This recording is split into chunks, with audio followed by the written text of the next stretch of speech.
초교파 청년 집회로 시작한 성령한국 청년대회가 다음 달 26일 서울 장충체육관에서 열립니다.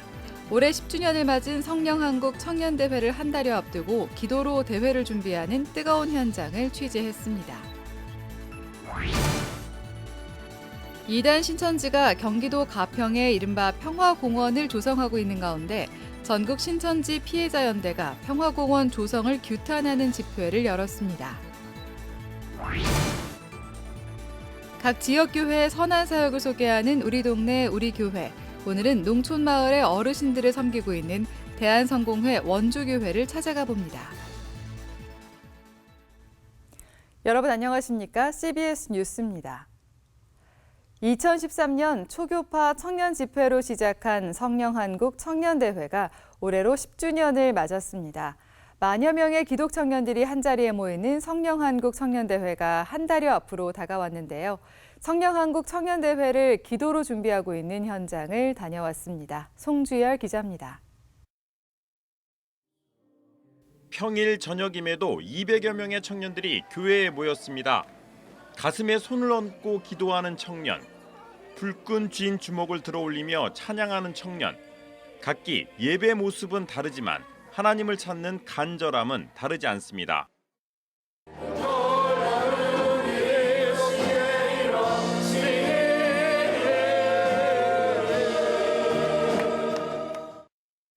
설교 강단에서는 한국교회가 세상 앞에 무기력한 모습을 보이지만 청년들이 먼저 하나님 앞에 바로 서자고 강조했습니다.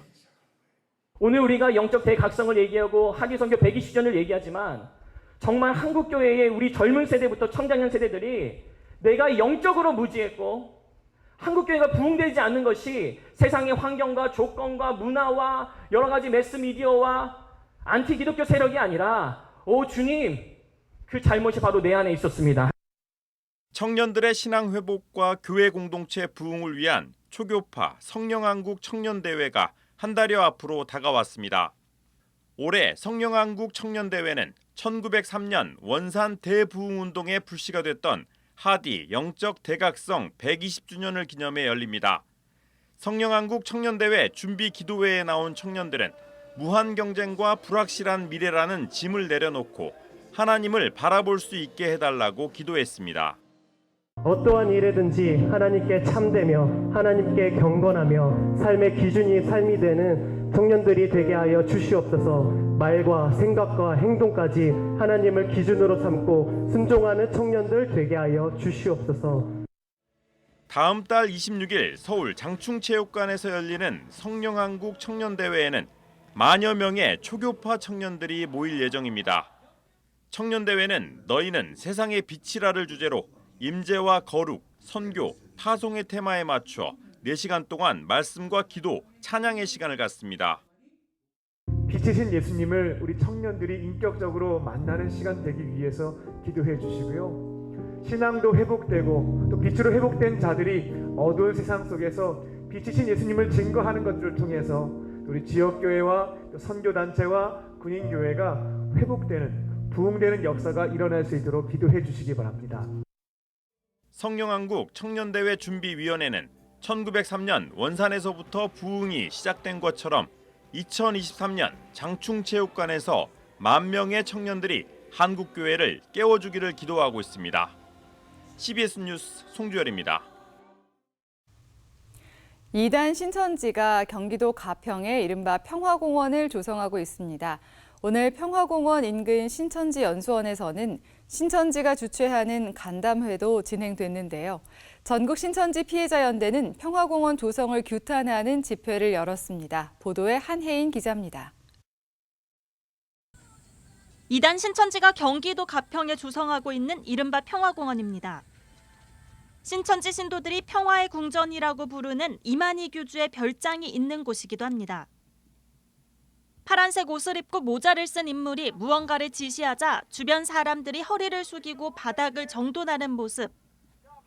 공원 주변을 살피며 지시하는 이만희 교주와 지시에 따르는 신도들로 보입니다.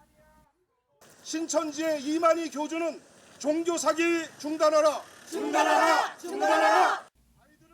전국 신천지 피해자 연대는 신천지 측의 평화공원 조성을 규탄하는 집회를 열었습니다. 신천지가 신도들의 헌금과 노동력을 착취해 평화공원을 조성하는 것이라고 목소리를 높였습니다. 소나무를 헌금하라는 등 신도들의 피고를 끝까지 빼먹겠다는 일념으로 헌금을 받고 자신은 지팡이 짚고 돌아다니면서 저렇게 신도들을 부려가며 호박 심고 수박 심고 고추를 심어가며 신천지 신도들을 향해 신천지에서 빠져나와야 한다고 촉구하기도 했습니다. 먼 교리가 이렇게 바뀌는 종교가 있습니까? 이것이 바로 종교 사기인 것입니다. 귀에 걸면 귀걸이고 코에 걸면 코걸이인 것입니다. 성경 말씀을 믿는 것이 아니라 이만희의 매번 바뀌는 그 해석을 믿는 것입니다. 이번 규탄 집회는 같은 날 오후에 신천지 예수교회가 한국교회가 나아갈 길이라는 제목으로 여는 언론인 간담회와도 맞물렸습니다. 전편은 신천지가 자체적인 종교 홍보에 나설 것으로 예상돼 추가 종교 피해를 예방하기 위해 규탄 집회를 열게 됐다고 말했습니다. 이단 상담 전문가인 김충일 목사는 신천지 측이 신도들의 결속을 목적으로 홍보에 나서는 것으로 보인다며 이단 신천지에 대한 경각심이 필요하다고 강조했습니다. 목회자들이 신천지랑 MOU를 막 맺고 해외에서 막 사람들이 몰려들고 막 집회하면 사람들이 막 참석해서 자리가 만석이 되고 이런 걸 가지고서 뭐라고 하냐면 실제로 이제 인식이 달라져가지고 사람들이 신천지로 몰려들고 있지 않습니까? 이런 얘기를 하더라고요. 김 목사는 또 신천지가 자신들의 교리집인 요한계시록의 실상을 내세운 거짓 홍보로 신도들의 이탈을 막으려고 한다고 분석했습니다. 코로나 당시 이단이라고 불리며 핍박을 당했지만 이후에 결국 사람들이 신천지로 모여드는 모습을 신도들에게 보여주기 위해 홍보에 나선다는 겁니다. 사회적으로 신천지에 대한 인식이 달라지고 사람들이 신천지에 몰려들고 이게 아니라는 거를 알 사람들은 알거든요. 그래서 신천지 안에서 탈퇴자들도 지금 많이 생겨나고 있고. 한편 신천지 측은 이날 진행하는 간담회와 관련한 취재진의 질문에 자세한 내용을 모른다며 말을 아꼈습니다. 또 전편이 신천지 측 사유지에서 집회를 열고 있다며 평화공원 조성을 위해 신도들의 헌금과 노동력을 착취한다는 전편 측의 주장은 사실이 아니라고 말했습니다. CBS 뉴스 한혜인입니다. 여신도를 성폭행한 혐의로 재판을 받고 있는 이단 JMS 교주 정명석 씨가 돌연 법원에 재판부 기피 신청을 요청해 재판이 중지됐습니다. 대전지법 제12형사부는 어제 오전 여신도 준강간, 강제추행 등 혐의로 정명석 씨에 대한 11차 공판을 진행할 예정이었지만 정 씨 변호인 측이 법관 기피 신청을 요청한 것으로 알려졌습니다. 이에 따라 법원이 법관 기피 신청을 받아들일 경우 재판장이 변경되고 받아들여지지 않을 경우 현 재판부가 그대로 재판을 진행하게 됩니다. 비성경적 귀신론 등으로 국내 주요 교단으로부터 이단으로 규정된 성락교회 김기동 목사가 지난해 10월 사망한 이후 교회 내부 분열이 심화되고 있는 것으로 전해졌습니다. 성락교회 일부 목회자와 장로들은 교회혁신재건위원회라는 이름으로 기자회견을 열고 김기동 목사의 아들 김성현 목사가 횡령 혐의로 재판을 받고 있음에도 불구하고 전횡을 일삼고 있다고 주장했습니다. 이로써 성락교회는 김기동 목사가 100억 원대 교회 재정을 횡령했다는 의혹이 불거지면서 10,000명 가까운 교인들이 이탈해 성락교회 개혁협의회를 결성한 데 이어 김기동 목사 부자를 따르던 일부 교인들이 이탈해 모임을 결성하는 등 분열이 가속화되고 있습니다. 한편 성락교회 김성현 목사 측은 기자회견에 대한 교회 측 입장을 묻는 기자들의 질문에 조만간 입장을 정리해 발표하겠다고 밝혔습니다. 한국과 일본 성공회가 후쿠시마 핵 오염수 해양 방출을 반대한다는 내용의 서한을 기시다 총리를 비롯한 일본 정부 관료들에게 보냈습니다. 대한성공회와 일본성공회는 오늘 기시다 내각에 보낸 서한에서 방사성 물질 트리튬을 포함한 처리 오염수 방출을 반대한다며 과학계에서는 트리튬이 유전 독성과 발암성을 가지고 있다고 우려한다고 덧붙였습니다. 양국 성공회는 이어 우리는 핵과 생명은 공존할 수 없다고 생각한다며 원자력 에너지에 의존하는 사회는 항상 그 위험성을 다음 세대에 남기게 된다고 경고했습니다. 아울러 다핵종 제거 설비를 거친 핵 오염수 해양 방출은 양국 국민의 충분한 이해를 얻고 있다고 생각하지 않는다며 방사성 물질 트리튬을 포함한 처리 오염수의 해양 방출을 반대한다고 밝혔습니다. 대한예수교장로회 통합총회 제108회 목사 부총회장 후보에 포항 동부교회 김영걸 목사가 단독으로 입후보했습니다. 예장 통합총회는 어제 100주년 기념관에서 후보 등록 접수를 한 결과 목사 부총회장에는 김영걸 목사가, 장로 부총회장에는 대전제일교회 윤택진 장로가 단독으로 입후보했다고 밝혔습니다. 예장통합총회 선거관리위원회는 투명하고 원활한 선거 과정을 위해 총회원들의 기도와 관심을 요청했습니다. 한편 예장통합총회는 오는 9월 19일부터 21일까지 제108차 총회를 명성교회에서 진행합니다. 국제구호 NGO 굿피플이 케냐 라무섬에 지역 아동을 위한 교육센터를 완공해 기증했습니다. 굿피플은 지역 아동을 위해 총 공사비 18만 달러, 2억여 원을 들여 지상 3층 규모의 교육센터를 건축했습니다.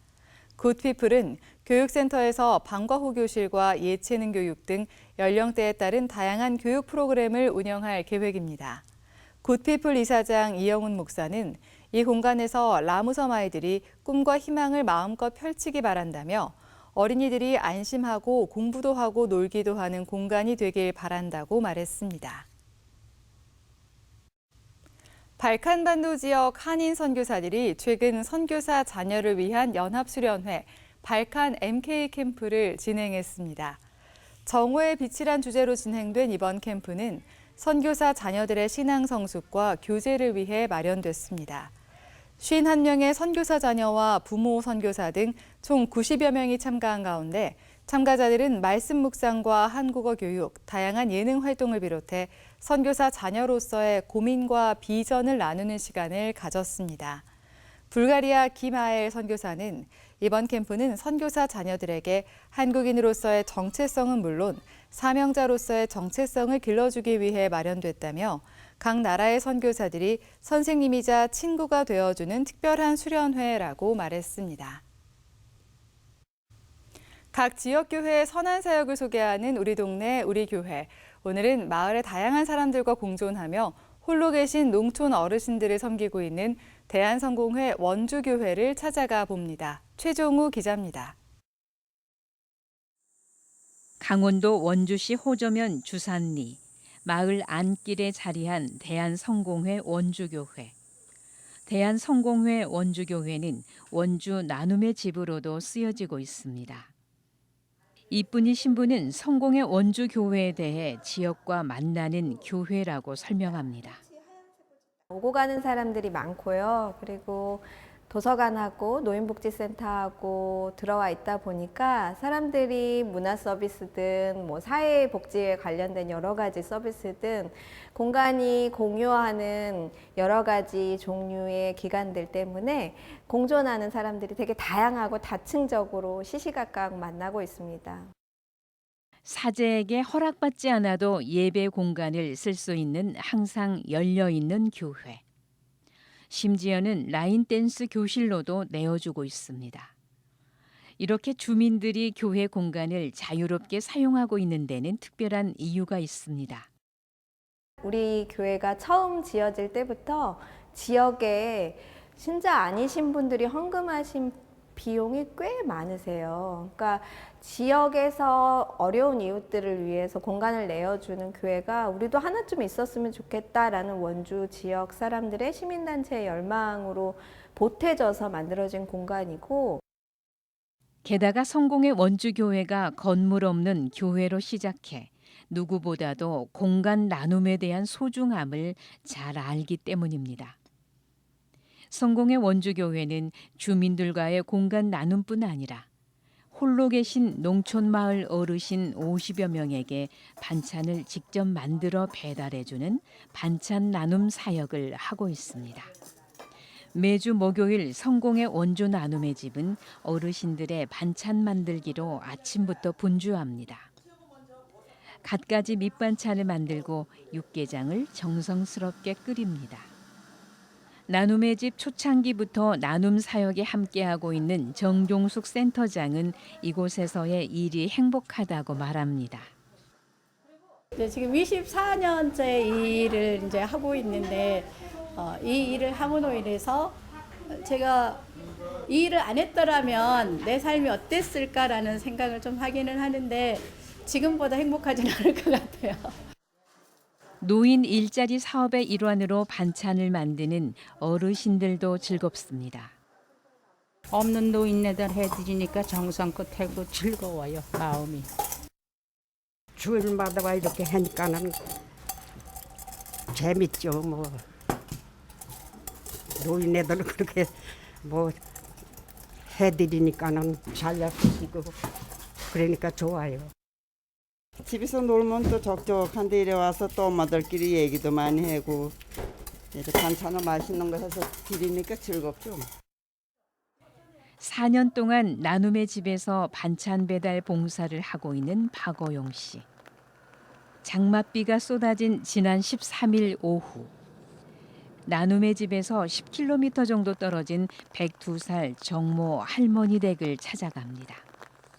빗길에 어떻게 올까 걱정이 앞선 정모 할머니는 1시간 전부터 문 앞에 앉아 어용 씨를 기다립니다. 3년 전에 돌아가신 어머니와 나이가 같아 정모 할머니를 남다르게 생각한 어용 씨. 일주일 만에 만난 두 사람은 친어머니와 아들 못지않게 다정한 모습입니다. 어용 씨는 혼자 사는 어르신들이 많은 농촌의 현실을 얘기하며 안타까움을 토로합니다. 지금 지정면 관내에 독거노인이 굉장히 많아요. 제가 이제 사회보장협의체 일을 하다 보니까. 근데 재정 지원이 굉장히 어려워요, 사실은. 지금 이 혜택 받아야 되는 분들이 뭐 이루 실수도 없이 많은데 재원이 한계가 돼 있다 보니까 그 부분이 제일 안타깝습니다. 노인 복지 문제가 중요한 이슈인 고령화 사회. 어르신들이 농촌에서 행복하게 살 수 있도록 돕는 일에 중점을 두고 있는 성공의 원주교회. 이쁜이 신부는 어르신들의 시계로 움직이는 느린 마을을 꿈꾸고 있습니다. 노인의 시계로 움직이는 느린 마을, 어르신들의 생활 문화가 하나로 이루어질 수 있는 마을 공동체를 조성하는 게 저희들의 꿈이고요.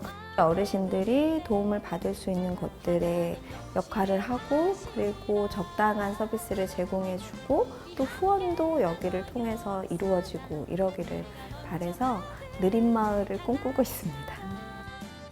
CBS 뉴스 최종우입니다.